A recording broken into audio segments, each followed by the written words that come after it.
ঠিক আছে? তো তোমাদের গ্রেফতার করা হোক এটা আমি চাই না। এখন আসো যে আমি অ্যানথ্রাসিনের ব্যাপারটা বলে দিই। তাহলে মোট পরমাণু সংখ্যা আমাদের প্রথম জানতে হবে, তাই না? মোট পরমাণু সংখ্যা। তো জৈব প্রশ্নের মধ্যে তো তোমার সংকেত দেখাই থাকবে যে এটা লেখা আছে। তাহলে 14 যোগ হলো যে তোমার 10, তারপর হলো চক্র সংখ্যা, তাই না? তো চক্র সংখ্যা তুমি দেখতেই পাচ্ছ, যোগ করতে হবে এটা। তোমার 3টা যোগ করে দিবে আর কি। চক্র 3টা বুঝলাম কেমনে ভাইয়া? সেটা হলো এই যে 14 দেখলে বুঝবো যে 3টা। আর তারপরে হচ্ছে যে ভাইয়া তোমার হাইড্রোজেন তো 10টা আছে, এটা তো দেখলামই। আর সূত্রের একটা -1 আছে, সেটা দিতে হবে। তাহলে 14 যোগ 10 হলো যে 24, যোগ 3 হলো যে তোমার 27, -1 সমান হলো যে 26। তাহলে অ্যান্সার হবে 26। আশা করি ব্যাপারটি একেবারেই সবার কাছে ক্রিস্টাল ক্লিয়ার। একজন বলছে পাই বন্ধন থাকলে কি হবে ভাইয়া? পাই বন্ধন থাকলে হচ্ছে যে পাই বন্ধন থাকলে কি হবে, এটা তোমার পরীক্ষায় আসবে না পাই বন্ধন, এবং ওইটার কোনো সূত্র নাই। তখন গাঠনিক সংকেত লিখে তারপরে আবার বলতে হবে, মানে বুঝাইতে হবে। আফনান বলছে ভাইয়া ন্যাফথালিনটা আবার একটু বুঝাই বলেন। এই যে অ্যানথ্রাসিনের ছোট ভাই ন্যাফথালিন, অ্যানথ্রাসিন থেকে একটা বেনজিন ফালাই দাও, তাইলে যেটা হবে এটার নাম হলো ন্যাফথালিন। ঠিক আছে? এই যে এইটার নাম ন্যাফথালিন। তো ন্যাফথালিনের সংকেত তোমার হলো যে C10H8। তো তোমার মোট মানে তোমার হচ্ছে এটা সূত্র হলো মোট পরমাণু আছে হলো 18টা, সাথে 2টা হলো যে চক্র চক্র যেহেতু 2টা এজন্য 2 যোগ করব, আর সূত্র থেকে 1 বিয়োগ দিতে হয়, সেটা দিব। তাহলে 19টা হবে তোমার অ্যান্সার। আফনানের দাবি দাওয়া পূরণ করে দিলাম। তারপরে হচ্ছে 3, তন্ময় বলছে 3 হবে যে কিভাবে বুঝবো? ওই যে C14 আছে দেখে বুঝবা। আচ্ছা, চ্যাটে একজন প্রশ্ন করছে ভাইয়া পাই বন্ধন না একটাই থাকে কোনো যৌগে? না, বলছি পাই বন্ধন যদি কমপক্ষে একটা থাকে তাইলে অসম্পৃক্ত হবে। তাই বলে পাই বন্ধন একটাই থাকবে এরকম তো কোনো কথা নাই। ঠিক আছে? তাহলে চক্র কিভাবে হিসাব করব? প্রশ্নে শুধুমাত্র নাম থাকতে পারে, অ্যানথ্রাসিন, তোমার হচ্ছে যে বেনজিন, ন্যাফথালিন, এরকম নাম থাকতে পারে। তো নাম থাকলে নামের সংকেত তোমার বলছি, তুমি তো এখন মনেই রাখতে পারবা। 3টা সংকেত শুধু মনে রাখবা, তুমি তো বেশি কিছু বলি নাই। তারপর হচ্ছে সংকেত দেওয়া থাকতে পারে, তাই তো হয়েই গেল। হ্যাঁ, আর এই দুইটা একভাবেই থাকতে পারে। গাঠনিক সংকেত থাকবে না, এটা শিওর। মানে এরকম কোন ছবি দেওয়ার মতো জায়গায় মেডিকেল পরীক্ষার প্রশ্নেই নাই। তুমি বুঝো, তুমি উন্মেষের মডেল টেস্ট দিছো না, মানে উন্মেষের ডেইলি এক্সাম দিছো না? 50টা এমসিকিউ, 4টা করে অপশন সহ এই একটা পেজের মধ্যে লেখা লাগে। এই জায়গায় কি এত বড় জায়গা আছে? আর সবচেয়ে বড় কথা, এরকম প্রশ্ন ভাই মেডিকেল ইউজিন্দিগিতে আসে নাই, আসবেও। ঠিক আছে? ভার্সিটিতে একটু আসে, এই জন্য পড়াই দিলাম। ঠিক আছে? তোমার হচ্ছে এটা হচ্ছে কথা। একজন জানতে চাও ভাই মাসুদ জিনিসটা কি? মাসুদ হলো ভাই একটা দুর্নীতিগ্রস্ত লোকের নাম। তো সে খালি 2 নাম্বারই করে, ঘুষ খায়। তো তাকে একবার মানুষজন বলছে যে মাসুদ তুমি ভালো হয়ে যাও, দুর্নীতি করিও না। ওইটাই আর কি, ওইখান থেকে মাসুদ চালু হয়েছে। তো ঠিক আছে, মাসুদ কেউ না, মাসুদ জানতে হবে না, এটা পরীক্ষায় আসবে না, সমস্যা নাই। তো আসো, যারা মানে অনেক বোঝানোর পরেও ভালো হয় না, মানে মনোযোগ দেয় না, তাদেরকে আমরা মাসুদ বলি আর কি, দুষ্টামি করে। ঠিক আছে, আমরা পরের মানে টপিকে চলে যাচ্ছি। রাকিব বলছে প্রতি চক্রে কি 7টা করে সিগমা বন্ধন বাড়ে? দাঁড়াও, প্রতি চক্রে 2টা করে হাইড্রোজেন বাড়ে আর 4টা করে কার্বন বাড়ে, তাই না? তাহলে তো 6টা করে বাড়তেছে সিগমা বন্ধন। যাই হোক, এরকম প্রতি চক্রে 7টা করে বাড়ে, এরকম হিসাব কি করাটা ঠিক না। তুমি ওই হচ্ছে ওই সূত্রে ফালায় যা হবে তাই ভাববা। মেহেদি বলছে ভাইয়া সিলেটে আপনার অফলাইন ক্লাস বেস্ট ছিল। ঠিক আছে, ঠিক আছে, তাহলে আমরা আসো, আমরা সমগোত্রীয় শ্রেণী সম্পর্কে একটু কথাবার্তা জানি। তো সমগোত্রীয় শ্রেণীটা কি? যে যাদের ধর্ম এক। যেমন ওই যে মাসুদ দিয়ে কেন পচাইলাম, যে মাসুদ একটা লোকের নাম, কিন্তু আমরা আসলে ওই নির্দিষ্ট লোক নিয়ে কিছু বলতেছি না। আমরা হলো মাসুদ সমগোত্রীয় যারা, যাদের রাসায়নিক ধর্ম এবং আণবিক সংকেত ওই যে তোমার হচ্ছে সাধারণ সংকেত মাসুদের সাথে মিলে, তাদেরকে আমরা মাসুদ গোষ্ঠীভুক্ত করতেছি। তারা হলো সমগোত্রীয় শ্রেণী, যাদের যাদের হচ্ছে যে এই মনোযোগ কম, তাদের কথা বলতেছি আর কি, বুঝছো?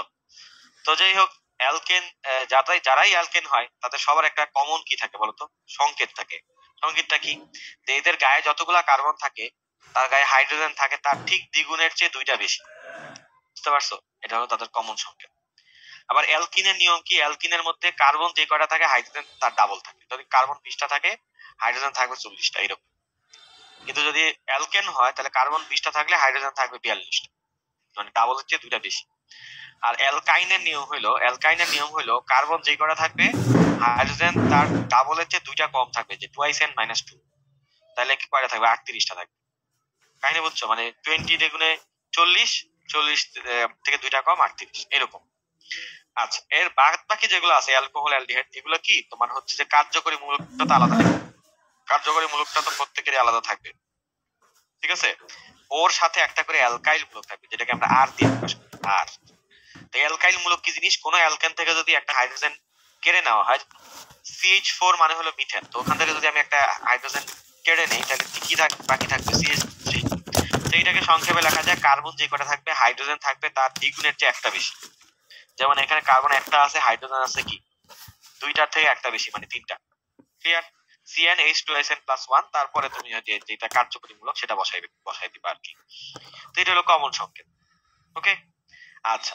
তো কার্যকরী মূলকটা সবার একই থাকবে সমগোত্রীয় শ্রেণীতে, এবং পরপর 2টা যৌগের মানে একই মানে অ্যালকেন, ধরো বিউটেনের সাথে পেন্টেনের পার্থক্য কি? বিউটেন পেন্টেনের সবকিছু এক, রাসায়নিক ধর্ম এক, সমগোত্রীয় শ্রেণী এক, তারপরে হচ্ছে যে তোমার কার্যকরী মূলক এক, সবাই অ্যালকেন।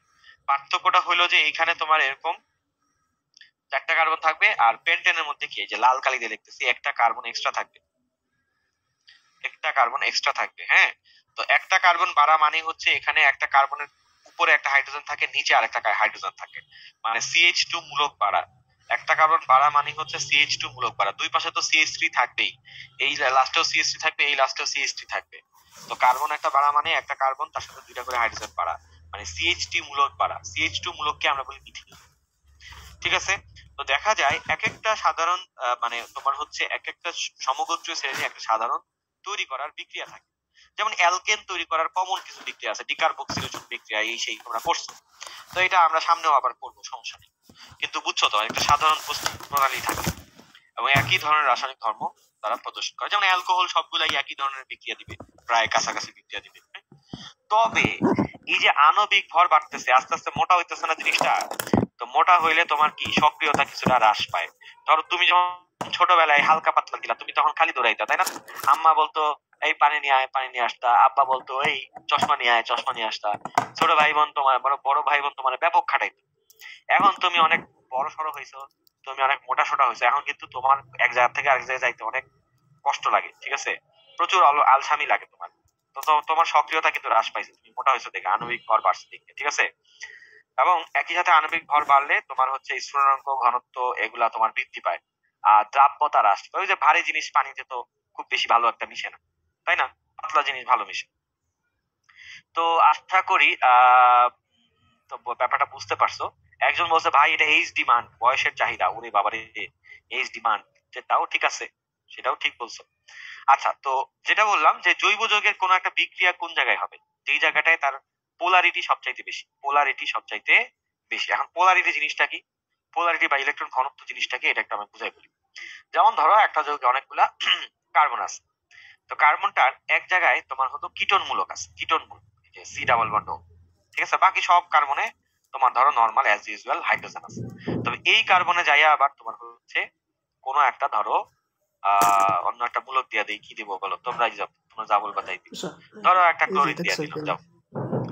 এখন এই যৌগগুলোর মধ্যে তো অনেক ধরনের কার্বন আছে, কোনো একটা বিক্রিয়া ঘটলে কোন জায়গায় ঘটবে, বা এই মানে এই বিক্রিয়ার সবগুলো কার্বনের মধ্যে ওই কার্বনের বিক্রিয়া ঘটবে বেশি যেখানে চার্জ বেশি, যেই কার্বনের কারেন্ট বেশি, বুঝছো নাই? যে কার্বনের পশ্চাৎ দেশে কারেন্ট বেশি, সেই তো সব কাহিনী করবে, বুঝছো না? তো এখানে কারেন্ট বেশি কার কাছে, দেখো। তো নরমালি কার্বনের তড়িৎ ঋণাত্মকতার মানটা কত, তোমরা চ্যাটে আমাদের জানাই দাও তো। আজকেই কিন্তু পড়াইছি কার্বনের তড়িৎ ঋণাত্মকতার মান কত। হ্যাঁ, একজন জিজ্ঞেস করছে ভাইয়া আর কত সময় ক্লাস, তো তোমাদের ক্লাস তো নরমালি হওয়ার কথা হলো কত, তোমাদের হচ্ছে কয়টা থেকে শুরু হয়েছে? 4:45 থেকে 4:45 থেকে শুরু হয়েছে। তাহলে তোমাদের 2 ঘন্টা ক্লাস কখন হবে? এই যে তোমার 6:45 2 ঘন্টা হবে, তাই না? তো আমরা চেষ্টা করবো 2 ঘন্টাতেই শেষ করে দেওয়ার, 6:45 লাগলে আর 5-7 মিনিট লাগতে পারে আর কি। যদিও তোমাদের ক্লাস কিন্তু 2.5 ঘন্টা লেখা আছে, তো আমি 2.5 ঘন্টা পর্যন্ত নিলেও কিন্তু তুমি কিছু বলতে পারবে না। কিন্তু আমি তোমাদের এত কষ্ট দিব না, আমি দেখি 2 ঘন্টা 5-10 মিনিটের মধ্যে শেষ করে দিব। হ্যাঁ, আচ্ছা। তো মানে আজকের টপিক বেশি না আর কি, ছোট আছে। তো একজন বলতেছে ভাই 2 নাম্বারের কার্বনের কি একটা হাত ফাঁকা আছে নাকি? আরে সবগুলার তো হাইড্রোজেন আমি আঁকি নাই, এই যে এগুলার, এই যে এটার কথা বলতেছো না, এটা একটা হাইড্রোজেন আছে, এটা আমি দিই নাই আর কি। বাকি সবগুলো দেওয়া হয়েছে। তো যাই হোক, সবাই সুন্দর উত্তর দিচ্ছে 2.5 হবে, 2.5 হবে। ইয়েস, ইউ আর রাইট, 2.5 হবে। তো কার্বনের হলো 2.5। হাইড্রোজেনের তড়িৎ-ঋণাত্মকতার মান হলো 2.1।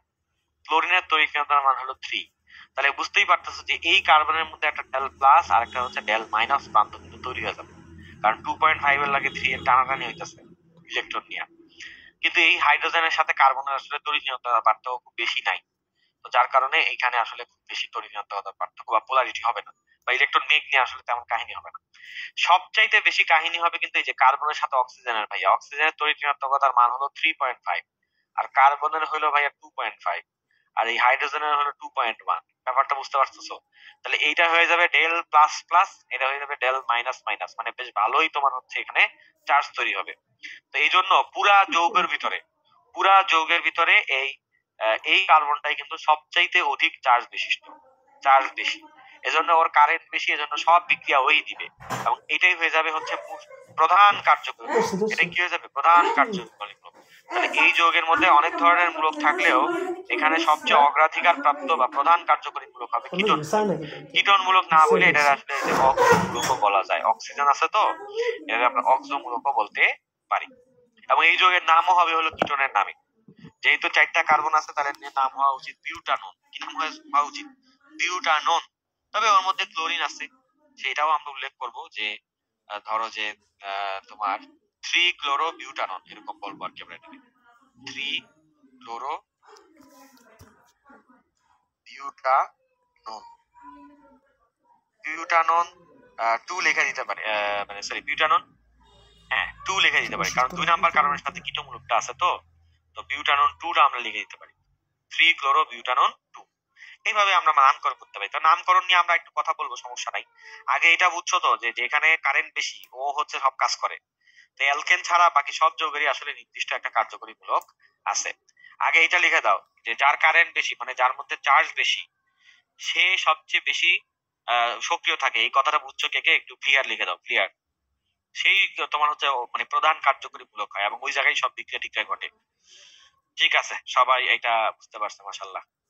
যেহেতু কার্বন আর অক্সিজেনের মধ্যে তড়িৎ-ঋণাত্মকতার গ্যাপ সবচাইতে বড়, এই জন্য এই জায়গায় এটাই হবে কার্যকরী। Very good. তো হয়েছে যে নিয়তি বলছে ভাইয়া প্লিজ আরেকবার বলবেন। আচ্ছা বলবো, সমস্যা নাই। তড়িৎ-ঋণাত্মকতার ব্যাপারটা মুনতাহা আমি বুঝতে চাইছি। মুনতাহা, তড়িৎ-ঋণাত্মকতার ক্লাস কিন্তু আমাদের হয়ে গেছে, 1 নাম্বার ক্লাস ছিল এটা। ঠিক আছে, নিয়তি নিয়তি মিথিলিনটা একবার শুনতে চাইছে। মিথিলিন ভাইয়া মানে হলো তুমি যদি 5 কার্বন যুক্ত 4 কার্বন বিশিষ্ট একটা যৌগের সাথে একটা কার্বন যোগ করো নতুন, তো দেখো তুমি শিকলের মধ্যে প্রতিটা কার্বনের সাথে কি 2টা করে হাইড্রোজেন থাকে না? এই পুরা বিষয়টাকে বলা হয় মিথিলিন, CH2 বা মিথিলিন গ্রুপ। তো কোনো কার্বন শিকলে একটা নতুন কার্বন যুক্ত হওয়ার মানে ওর সাথে আরো 2টা করে হাইড্রোজেন যুক্ত হবে। তো এই পুরাটাই বলা হয় মিথিলিন গ্রুপ যুক্ত হয় আর কি, এই কথাই বলছে। বাকি সবকিছু সেম থাকে। আচ্ছা, এখন এখান থেকে যেটা তোমার শিখতে হবে, তোমরা আমার আরেকটা কথা বলো তো ভাইয়া। আমি একটা যৌগের মধ্যে এই যে এই মূলক দিলাম, এই যে এই মূলক দিলাম, তোমরা আমারে বলো এই মূলকটার নাম কি? আর এটা হলো এ মূলক, আর একটা বি মূলক দিলাম, সেটা হচ্ছে এরকম NC, উল্টাই দিলাম মূলকটারে। তো এই দুইটার নাম কি তোমরা আমাকে জানাও তো চ্যাটে। হ্যাঁ, চ্যাটে জানাও। তো মাহিমা বলছে সক্রিয়তার কম কিভাবে মনে রাখবো? ওটা তো ভাই আমি আমি ওটা নিনজা টেকনিক শিখাই দিব ভাইয়া, কোনো সমস্যা নাই। তো হচ্ছে সবাই এর অপশনের উত্তর দিতেছে, সেটা হচ্ছে সায়ানাইড। ভালো কথা। বি অপশনের উত্তর কি ভাই? আইসোসায়ানাইড। বি অপশনের উত্তর হলো আইসোসায়ানাইড। ভেরি গুড, বাঘের বাচ্চা। তো সবাই বাঘের বাচ্চা, সবাই সঠিক উত্তর দিছে। তো এই যে দেখো, এই যে তোমার হচ্ছে সায়ানাইড আর আইসোসায়ানাইড, এই জিনিসটার নাম হলো আইসোসায়ানাইড। আর এই যে সিয়ান, এটার নাম হলো সায়ানাইড বা নাইট্রাইল মূলক। ঠিক আছে, তাহলে এইরকম কিছু কার্যকরী মূলক তোমার জানা থাকলে ভালো। এগুলা পরীক্ষায় আসছে জানো। মেডিকেল ভর্তি পরীক্ষায় তুমি জৈব যৌগ থেকে এত টেনশন করো ভাইয়া, অথচ মেডিকেল ভর্তি পরীক্ষায় কি প্রশ্ন আইছে জানো? বলছে নিচের কোনটি অ্যালকোহল মূলক, নিচের কোনটি অ্যালকোহল মূলক, এটা জানতে চাইছে ভাই। মাত্র 2-3 বছর আগে মেডিকেল ভর্তি পরীক্ষায় জৈব যৌগ থেকে প্রশ্ন আইছে। তো তোমরা এত টেনশন করো, আর শেষে কি দেখা যায় জানো? জৈব যৌগ থেকে মাত্র প্রশ্ন আসে 3 পিস বা 4 পিস, তার মধ্যে 1-2 পিস থাকে এত লেন যে তুমি যদি জৈব যৌগ চ্যাপ্টার জীবনে খুলে নাও দেখে থাকো, তাও মোটামুটি 9-10-এ যা পড়ছে আল্লাহর রাস্তায় উত্তর দিতে পারবা। ঠিক আছে, তোমার বিশ্বাস হয় যে মেডিকেল ভর্তি পরীক্ষা এটা আসছে? নিচের কোনটি অ্যালকোহল মূলক, এবং অপশনে এই যে ওইস লেখা ছিল, কোনো প্যাচ নাই গোস নাই, একদম ক্লিয়ার কাট কোশ্চেন। ঠিক আছে, এটা কার কার বিশ্বাস হয় বলো? আচ্ছা, তাহলে বিশ্বাস রাখো, তাইলেই তোমার হচ্ছে দেখবা যে হয়ে যাচ্ছে। হ্যাঁ, জৈব যৌগ নিয়ে বেশি মাথা ঘামানো আসলে মেডিকেলের জন্য লস প্রজেক্ট। হ্যাঁ, আগেকার যুগে আমরা যখন পরীক্ষা দিচ্ছি, আমি 2014 সালে পরীক্ষা দিচ্ছি ভাইয়া, তোমাদের 7 বছর আগে নাকি 8 বছর আগে। তখন তোমার হচ্ছে যে এই তখন জৈব যৌগ নিয়ে অনেক প্রশ্ন আসতো, 14 সাল পর্যন্ত আসতো। এরপরে সিলেবাস চেঞ্জ হয়ে গেছে তো ভাইয়া, এখন আর এই জন্য আসে না। ঠিক আছে, আচ্ছা। তো আসো তারপরে বাকি মূলক গুলো তো তোমরা মোটামুটি চিনো, এই যে কিটোন মূলক, এই যে কিটোন মূলক, অ্যালডিহাইড মূলক, কার্বক্সিল মূলক, অ্যাস্টার মূলক। হ্যাঁ, তারপরে এই যে কুকু, ওই যে তোমার হচ্ছে যে কুকিলের মতো ডাক পারে দেখছো, এটা হলো অ্যানহাইড্রাইড মূলক। এগুলা কিছু টেকনিক করে মনে রাখবা আর কি। এই যে অক্সিজেন মাঝখানে থাকলে এটাকে ইথার মূলক, অ্যামাইনো মূলক, হ্যাঁ অ্যামাইড মূলক, সালফোনিল মূলক, নাইট্রো মূলক, হ্যাঁ তারপরে অ্যাসিড হ্যালাইড মূলক, থায়োসায়ানেট মূলক। চেহারা একটু দেখা রাখবা, তাইলেই হবে। এখন আসো যে আমাদের একটা প্রশ্নের উত্তর তাহলে তোমরা দাও, যে নিচের কোনটির কার্যকরী মূলকটা সঠিকভাবে লেখা আছে? কোনটির কার্যকরী মূলকটা সঠিকভাবে লেখা আছে? এটা একটু তোমরা আমার চ্যাটে উত্তর দিবা, এটা আমি দিব না, এটা আমি পোল দিব না, কিন্তু তোমরা আমার এটা চ্যাটে উত্তর দিবা। ঠিক আছে, চ্যাট একদম ভাষায় দাও, তোমরা ভাষায় দাও, ভাষায় দাও। আমায় ভাষায় দে, আমায় ডুবাইস না, ডুবাইস না, ভাষায় দে, ভাষাইলেই ভালো ভাই, ডুবাইস না। তো হচ্ছে যে সবাই আমার ভাষাইছে মাশাল্লাহ, কিন্তু দুই একজন মাসুদ আছে যারা বি অপশন এখনো দাগাইছে, দুই একজন আছে, কেউ কেউ আবার সিও দাগাইছে, কেউ লেখছে জানি না। তো হচ্ছে যে এ হবে উত্তর, উত্তর হবে A. You are right. Maximum 99% মানুষ সঠিক দেখাইছে। তোমাদের আমার অসংখ্য শুভকামনা তোমাদের জন্য। কিটোন হবে উত্তর, এই যেটা C bond, C double bond এরকম আর কি ব্যাপারটা। আর এটা তো ভাই অ্যাসিড মূলক, আর এইটা হচ্ছে ভাই অ্যাস্টার মূলক, দেখছিস ইয়া করে দিছে, এক্স ইন্টারচেঞ্জ করে দিছে। এটার নাম হচ্ছে অ্যামাইডো মূলক, অ্যামাইডো মূলক, অ্যামাইডো মূলক। আর তোমার হচ্ছে অ্যালকেন নাইট্রাইল তো হলো এই যে এইটা, এই যে এইটা অ্যালকেন নাইট্রাইল। তো আশা করি ব্যাপারটি আমরা সবাই বুঝতে পেরেছি। ঠিক আছে, সবাই সঠিক উত্তর দিয়েছে, সবাইকে অসংখ্য ধন্যবাদ। এখন আসো নামকরণ নিয়ে হালকা কথাবার্তা বলো। নামকরণ নিয়ে ইহো জিন্দিগি তো মেডিকেল ভর্তি পরীক্ষায় প্রশ্ন আসে নাই তেমন। ঠিক আছে, তো তারপরেও আমরা একটু নামকরণটা দেখতে চাই হালকা, তাইলে কেমন দেখা যায়, তাই না? তো সমান সম্মানের ব্যাপার। তো আগেকার যুগে নাম দেওয়া হইতো সাধারণ প্রচলিত পদ্ধতি বা ট্রিভিয়াল পদ্ধতিতে নামকরণ দেওয়া হতো ছোটবেলায়, ছোটবেলায় না, আমরা যে জন্মের আগে। তো তখন তোমার অনেক সময় উৎস অনুসারে নামকরণ করা হতো। যেমন এই যে এই জিনিসটার নাম কি তোমরা আমাদের সবাই জানো তো দেখি, এই যে এইচ সি ও ও এইচ, এই জিনিসটার নাম কি? চ্যাটটা একটু ভাষায় দাও ভাইয়া। হ্যাঁ ভাষায় দাও। সাইদ বলছে হ্যাঁ ভাই ভাষায় দিলাম। সুজন বলছে গাঠনিক সংকেত কি মনে রাখার দরকার আছে? আমার মনে হয় না, মেডিকেল ভর্তি পরীক্ষায় কখনো গাঠনিক সংকেত দেয় না, মানে ওই যে বলছি তাদের ওই জিনিস টাইপ করারই মনে করো যে জায়গা নাই। হ্যাঁ, আচ্ছা দুই একজন মাসুদ আছে যারা অ্যাসিডিক অ্যাসিড লিখছে, বাকি সবাই তোমার হচ্ছে ফর্মিক অ্যাসিড লিখছে, যেটার ইউপ্যাক নাম হচ্ছে। তাহলে ভাই এটা কিন্তু দুইটা নাম ভাইয়া, এইটার ট্রিভিয়াল নাম হচ্ছে ভাইয়া ফর্মিক অ্যাসিড। তোমরা যারা লিখছো সবাই সঠিক লিখছো। আর এটার ইউপ্যাক নাম, যেটা ইউপ্যাক, ইউপ্যাক নাম হলো আধুনিক নাম, সেটা হয়েছে যে ভাইয়া মিথানোয়িক অ্যাসিড। তো ইউপ্যাক নামকরণ তো আমরা পরে দেখবানি। হ্যাঁ, তো মিথানোয়িক অ্যাসিড। তো ফর্মিক অ্যাসিড নামটা কিভাবে আসলো ভাইয়া? ফর্মিকা নামে একটা পিঁপড়া আছে, ফর্মিকা নামে পিঁপড়া আছে, পিঁপড়া। সেই পিঁপড়া যখন তোমার কামড় দেয়, সে তোমার রক্তের ভিতরে এই ফর্মিক অ্যাসিড ভইরা দেয়, তখন রিয়াকশন হইয়া তোমার লাল হইয়া যায় জায়গাটা। বুঝতে পারছো? তো তাহলে কি ভরে দেয় সবাই বলো, কি ভরে দেয়? পিঁপড়া কামড় দিলে কি ভরে দেয়? লাল পিঁপড়া, ফর্মিকা পিঁপড়া কি ভরে দেয় বলো? ইথানোয়িক অ্যাসিড ভরে দেয়। এবং তোমাদের এইটার পিঁপড়ার কামড় ইনস্ট্যান্ট দূর করার একটা বুদ্ধি হলো কি জানো? পান খাওয়ার সময় যে চুন চুন ইউজ করে না, ওই চুন দিলে এটা প্রশমিত হয়ে যায়। ওই মানে ফোলা জায়গায় তোমরা যখন পিঁপড়া কামড় দিবে, তুমি যদি ওই জায়গায় চুন লাগাও, তারপর ইনস্ট্যান্ট প্লেন হয়ে গেছে, যেটা ফুলে উঠছে না, প্লেন হয়ে যায়। একই ভাবে বলতা মৌমাছি যাই কামড়াক, তুমি হচ্ছে ওখানে চুন মাখাবা। ঠিক আছে, চুন মাখাবা, দেখবা যে কিছুক্ষণের মধ্যে ওটা ভালো হয়ে যাবে। কারণ ওরা ওরা যে যাই কামড় দিক, সবই হয়েছে যে তোমার অ্যাসিড, আর অ্যাসিডের মধ্যে ক্ষার দিলে, চুন মানে তো ক্ষার, তো ক্ষার দিলে তো প্রশমিত না হয়ে যাবে। ঠিক আছে, তাহলে খার দিয়ে দিবা তুমি, তোমার সব নিউট্রাল হয়ে যাবে। আচ্ছা, তাহলে দেখো উৎস অনুসারে কিন্তু এই ফর্মিক অ্যাসিডের নামটা রাখা হয়েছে। তারপরে অনেক সময় ধর্ম অনুসারে নাম রাখা হয়েছে। হ্যাঁ, আচ্ছা, আয়েশা বলতেছে আপনার গ্রামের বাড়ি কই? আরে খোকা, আমি বিভিন্ন, আমার জন্ম ঢাকাতে এবং ঢাকায় বড় হয়েছি, কিন্তু আমি হচ্ছে মানে আমার ভাল লাগে আর কি, আমি বিভিন্ন ভাষায় অনেক সময় কথাবার্তা বলি। কখনো বরিশালে টান দেই, কখনো তোমার হচ্ছে উত্তরবঙ্গের টান দেই, কখনো কুমিল্লার টান দেই, এক এক সময় এক এক রকম, এটা ভাল লাগে, একটু ভেরিয়েশন করি আর কি। হ্যাঁ, তো তোমাদেরও যেন একটু ভাল লাগে সেই জন্য আর কি। প্রথম প্রথম ঝাল লাগে, আস্তে আস্তে ভাল লাগে। হ্যাঁ, তো তোমাদের কি ঝাল লাগতেছে না ভাল লাগতেছে বলো তো আমারে? ঝাল লাগতেছে না ভাল লাগতেছে? সিলেটের টান চাই অনেকে বলতেছে। আচ্ছা, সিলেটের টান, আচ্ছা দিবনি দেখি, মানে মন থেকে আসতে হবে তো, মন থেকে যেটা আসবে সেটাই দিব। তো সবারই অনেক ভাল লাগতেছে। হুম, ঠিক আছে, ভালো। তো আমি বেশিক্ষণ থাকবো না, সমস্যা নাই, তোমরা ভালো লাগা থাকতে থাকতে আমি বিদায় নিব, কোনো